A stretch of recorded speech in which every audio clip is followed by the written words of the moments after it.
আসসালামু আলাইকুম আপুরা, আপনারা সবাই কেমন আছেন? আশা করি ভালো আছেন। দূরে কিংবা কাছে যেসব আপুরা আমাকে দেখতে পাচ্ছেন সবাইকে জানাই অসংখ্য ধন্যবাদ। আসলে আপুরা আজকে দিনটা প্রচুর ঠান্ডা ছিল, যার কারণে আমার কাপড় ধোয়ার পরিমাণটা কম ছিল। মানে আমি কাপড় ধুইনি আসলে, বলতে গেলে কারণ কাপড় শুকা দেওয়া জায়গা ছিল না, যার কারণে আমি বৃষ্টির দিনে প্রায় কাপড় ধুইই না। তো যাই হোক, আমার এই জন্য আমি আজকে ভাবলাম যে আজকে সন্ধ্যার পরে একটু দেখা গেল আমরা এবং পেয়ারা খেতে মন ইচ্ছে করলো, তাই ভাবলাম যে এগুলো কেটে নিই। তো আসলে আপুরা মাঝে মাঝে দেখা যায় এগুলোর ভর্তা খেতে খুবই ভালো লাগে, কাসুন্দি দিয়ে লবণ দিয়ে আপনি বিট লবণ দিয়ে মিলিয়ে খেতে ভালোই লাগে। তো সচরাচর সবাই এটা পছন্দ করে।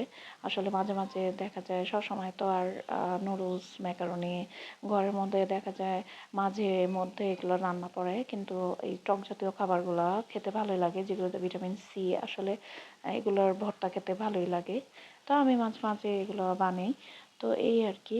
তো যাই হোক, আজকের দিনটা খুবই ঠান্ডা ছিল, আর ঠান্ডা হলে দেখা যায় আমার এই থাই গ্লাসটা খোলাই হয় না, কারণ এখান দিয়ে প্রচুর বৃষ্টির পানি আসে, পানি এসে আমার ঘর ভিজে যায়। তো আমি বারান্দার মধ্যে পানি এসে পড়ে, দেখা যায় বৃষ্টি আসলেই মন চায় যে বৃষ্টিতে ভিজি, কিন্তু সেটা আর হয় না, সে আশা আর পূরণ হয় না। মন চায় যে ছাদে যাই, তবে তাও আর যাওয়া হয় না, দেখা যায় বিভিন্ন কাজে কর্মে সময়টা চলে যায়। তো বারান্দায় যেয়ে যে একটু ভিজবো, যে একটু বৃষ্টি দেখবো, সেই উপায় নাই, কারণ প্রচণ্ড বাছার আসে, আর কম বৃষ্টি পড়লে আর আসে না, এই আর কি। তো আমার আসলে আপুরা, আমি যখন কাটাকাটি করতেছিলাম, আমার একটু বটিতে ধার কম ছিল, অনেক আগে আমি একটা ধার দিয়েছিলাম, তো এর ভিতর আর ধার দেওয়া হয়নি, এই জন্য আর কি একটু সমস্যা হচ্ছিল। তো যাই হোক, আমি তো যাই হোক আপুরা, তো আমি বটিটা অনেক আগে ধার দিয়েছিলাম, এখন একটু কম ধার হওয়াতে আমার একটু মানে একটু সমস্যা হচ্ছিল। তো যাই হোক, এখন আর কি করা, যেহেতু আমি খেতে মন চাচ্ছে, আমি আর এখন আর ধার দিয়ে নিলাম না, একটা সময় যখন সময় থাকবে, ফ্রি অবসর থাকবো, তখন ধার দিব। যেহেতু আমার সবজি এবং সব কিছু এটা দিয়ে কাটতে হয়, তাই আমার ধার দিয়ে নেব। তো বটি অবশ্য দিয়েও ধার দেওয়া যায়, আমি পুঁতা দিয়েও দিই অনেক সময়। দামানিক ঘরে প্রচণ্ড আলো ছিল, যার কারণে আমি এ করেই সবসময় মানে কাটাকাটি করি। আমার রান্নাঘরে তো জায়গা নাই, সেটা তো আগেই বলেছি আপুরা, আসলে রান্নাঘরে আমার দাঁড়ানোর মতো কোনো জায়গা নাই যেখানে দাঁড়িয়ে আমি সুন্দর মতো আমার কটা মানে কাটাগুলো কাটাকাটি করতে পারবো, এরকম কোনো জায়গা নেই। এক চুলার রান্নাঘর আর বেসিন, আর বেসিনের উপর রেখে তো সহজে এগুলো করা যায় না, তাই আমি বেশিরভাগ ঘরেই হয়তো এগুলো নিয়ে বসি। যেটাই কাটাকাটি করি না কেন, আমার ঘরেই বসে আমি করি আর কি। তো আজকের দিনটা খুব ঠান্ডা থাকাতে ভালোই লাগতেছিল, যেহেতু ঠান্ডা ছিল। তো যাই হোক, আর আর এই আর কি। তো এভাবে করেই দেখা যায় সারাদিন চলে যায়, মাঝে মাঝে দেখা যায় আপনি ভর্তা টর্তা এগুলো খেতে ভালোই লাগে, তো খারাপ লাগে না খুব একটা। তো আমি এভাবে করে আমার যখন খেতে মন চায়, তো কাসুন্দি দিয়ে মাখিয়ে একটা ভর্তা বানিয়ে নিই। আর দেখা যায় নুডলস ম্যাকারনি এগুলো তো সচরাচর আপনার খাওয়াই পড়ে, সবসময় রান্নাই পড়ে। দেখা যায় তেলের জিনিসটাই বেশি ঘরে খাওয়া পড়ে, আর তেলের জিনিসটা আসলে আমরা মুখরোচকের জন্য খাই, কিন্তু শরীরের জন্য খুবই ক্ষতিকর। আর কি আর করা, ওই যে বটিটা আমার তেমন একটা দাম নেই দেখে আমার আসলে সেরকম দোকানের মতো আমি কাটার চেষ্টা করতেছিলাম, ওই যে বিক্রি করে না দোকানে সুন্দর করে ভাগ ভাগ করে কেটে যে লবণ দিয়ে, ওই জিনিসটা আমার কাছে খুব ভালো লাগে, আমি ওরকম করতে চাচ্ছিলাম, কিন্তু হয়নি আমার বটিতে ধার কম থাকার কারণে। তো যাই হোক, আমি যতটুকু পারতেছি আমি চেষ্টা করে নিলাম। তো যাই হোক, কাটা যেরকমই হোক না কেন, এটাকে একটু কাসুন্দি দিয়ে ভর্তা বানিয়ে খাবো। তো এটা খুবই ভালো লাগে খেতে, সুস্বাদু লাগে। তো আজকে রান্নাবান্না কাজকর্ম সব শেষ হয়ে গেছিলো, তো ভাবলাম এই কাজটা যেহেতু সব কাজ শেষ হয়ে গেছে, আমি ভাবছিলাম যে আমার ফ্রিজটা একটু পরিষ্কার করব, ফ্রিজের বাহিরে একটু ঘোলাটে হয়ে আছে, তো যদি সময় পাই তো করব। তো এই আর কি আপুরা। তো এভাবে করেই দেখা যায় কাজকর্ম করে হয়তো অনেকটা সময় মানুষের শরীর তো অনেক সময় দেখা যায় একটু কম কাজ থাকে, কিন্তু কাজ যে থাকে না তা নয়, হয়তো কম বেশি এরকমই হয়। তো আজকে আমি কাপড় ধুইনি, যেহেতু কাপড় শুকা দেওয়াটা খুবই প্রয়োজন। কাপড় যদি ধোয়ার পরে শুকতে না দেই তাহলে তো সেই কাপড় ধোয়ার কোনো মানে হয় না। আর ঘরে কাপড় শুকা দেওয়া এটা ভালোও লাগে না।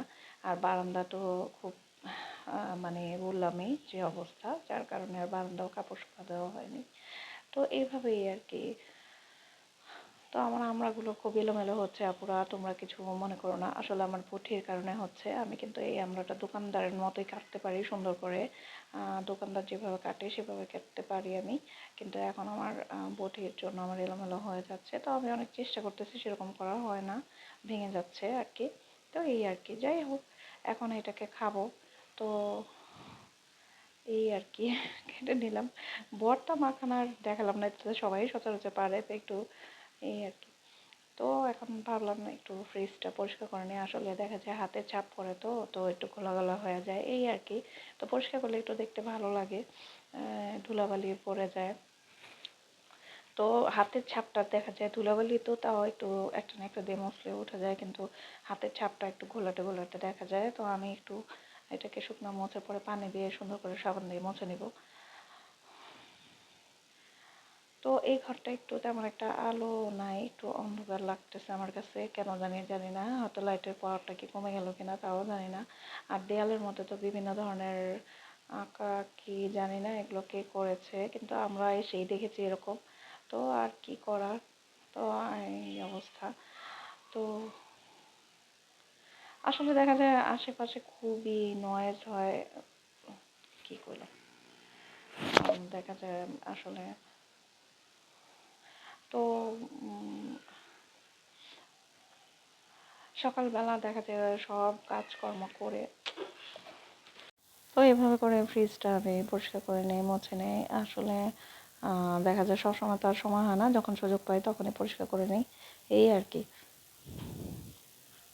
তো আপনারা ভালো থাকবেন, ভালো লাগলে লাইক কমেন্ট শেয়ার করবেন।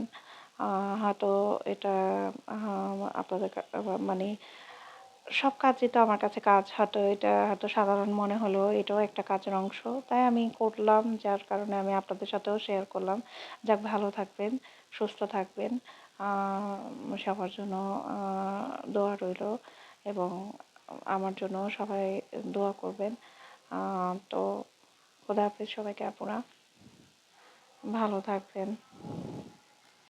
এভাবে করে মানে ঘোলা দাগগুলো উঠাতে একটু সময় লাগতেছিল, তো যেহেতু আমি একটু বারবার মুছে দিচ্ছিলাম একটু সাবানের পানি দিয়ে, এইভাবে করে উঠিয়ে নিলাম, কারণ একটু পরিষ্কার করলে ভালো মতোই করতে হয় যাতে ঘোলা দাগগুলো না থাকে। তো সেভাবেই পরিষ্কার করতেছিলাম যাতে কোনো সমস্যা না হয়। তো এই আর কি। তো আসলে আমি যে কোনো কাজই করলে আমি সেটাকে সুন্দরভাবে করার চেষ্টা করি, যে একেবারে সহজে করলেও সেটাকে সুন্দরভাবে করার চেষ্টা করি যাতে পরিষ্কার পরিচ্ছন্ন হয়। একেবারে করলাম কিন্তু পরিষ্কার হলো না সেভাবে আমি পরিষ্কার করি না। তো যতটুকু পারি আমার যাই আছে, আমার যেটাই আছে আমি সেটাকে সুন্দরভাবে পরিষ্কার করার। এই ফ্রিজটা কিন্তু আমার অনেক আগে প্রায় অনেক আগের বলতে মানে পুরাতন, কিন্তু আমি পরিষ্কার পরিচ্ছন্ন রাখি এভাবেই। খোদা হাফেজ।